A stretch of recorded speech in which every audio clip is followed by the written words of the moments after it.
العزيز من سنتر نجاهد أكاديمي. طبعا إن شاء الله الفيديو ده خاص بالفرقة الأولى. هندرس مع بعضينا الترم ده في الفرقة الأولى مادة اسمها أصول الإدارة.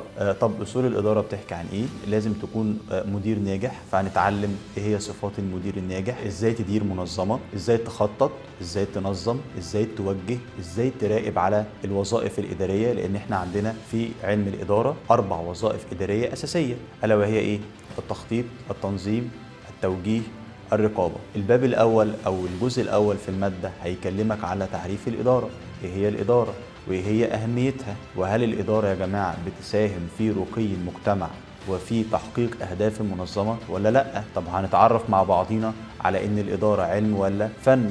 طب هي علم بس ولا فن بس ولا علم وفن مع بعض؟ طيب هنتكلم كمان أي منظمة في أي مكان فيها مستويات إدارية. طب المدير بيتمتع بمهارات إدارية.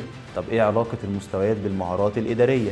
يبقى كل ده هنتعرفه مع بعضينا في مادة أصول الإدارة. طب نقطة كمان، طب الامتحان أو شكل الامتحان أو شكل امتحان الدكتور طبعا بيكون زي كل سنة الامتحان بيكون بابل شيت، أسئلة بتعتمد على الفهم. فأنت لو مش فاهم مادة الإدارة بشكل كويس جدا مش هتعرف تجاوب أسئلة الامتحان الفاينل. ده كان المختصر المفيد عن مادة أصول الإدارة. أتمنى إن انتوا تتابعوني وتتابعوا محاضراتي في المنصة التعليمية، وأشوفكم إن شاء الله على خير، والسلام عليكم ورحمة الله وبركاته.